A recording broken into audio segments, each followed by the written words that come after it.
Good day, guys. So, what am I working on now? It's a great product over here, the Rodecaster.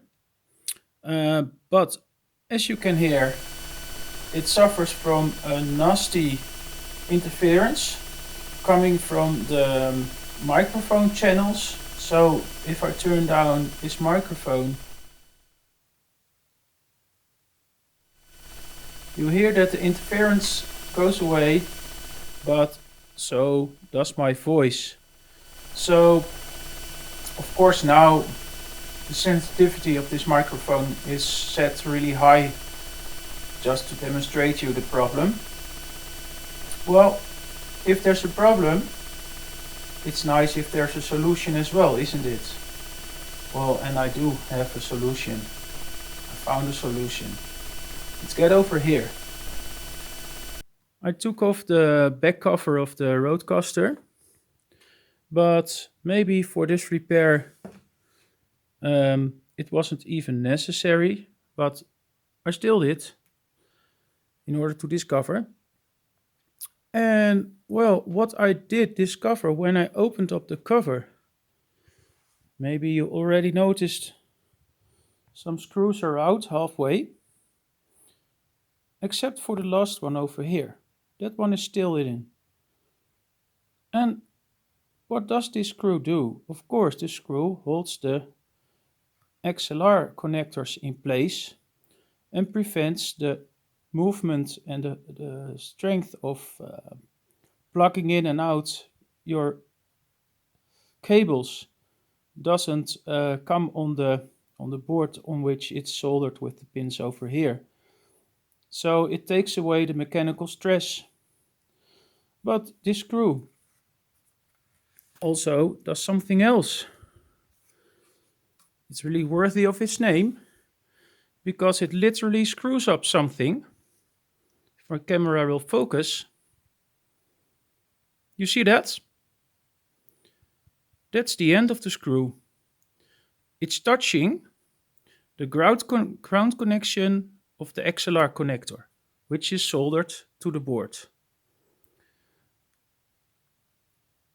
The screw, of course, has electrical contact with the case over here. So what this screw does, it completes a ground loop. And what's a ground loop? A ground loop is when there are two grounds going on the same time. I don't know how to explain it properly, especially if in English. It's not my native language, as you can hear from my accent. But here you can see a screw with the red clamp on it. That's the ground connection that connects the metal frame of the Rodecaster, and it connects it to the black wire over here, which is also the ground wire of the power supply. And if you don't want to have a ground loop, oh yeah, the other wire from the ground goes to here. So this is grounded, it's connected to the screw on the other side that I showed you before. And this is the ground from the PCB over here. But here,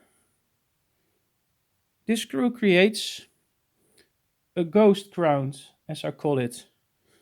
So it's a double ground, and maybe it connects a digital ground plane to an analog ground plane, but maybe that goes too far for this explanation. Well, let's jump ahead to the solution. Let me get my screwdriver. I'm sorry, I had to pick it up from the floor. So what I'm doing now, I'm taking out, you hear that? I just took it out slightly, but the head of the screw doesn't touch the chassis anymore. Maybe if I touch it like this, or maybe there's too much paint if I connect it together like this, but if I retighten the screw, the noise comes back instantly. If I tie one of the, if I turn in one of the other screws, if I tighten one of them in, either of them, the noise comes back. So, what do I do now to really fix it? Well, my plan is to see by how much the screw sticks out on the other side. And it's approximately like 4 millimeters. So I'm taking out the screws and I'm cutting or sawing off 4 millimeters of the screw, because I could leave them out. If I leave the screws out, the problem is solved electrically. But mechanically, you create another problem, because all the mechanical stress that comes on the plug when you connect it and disconnect it, and it's a thing for on the road, so you connect and disconnect it a lot, you will create another problem, and I think you don't want that. So we could replace these screws by plastic screws. That would solve the problem. Maybe if you put a plastic washer under the head of the screw, it works. But if the shaft of the screw touches the metal inside the hole, you have the problem back. So that won't help you.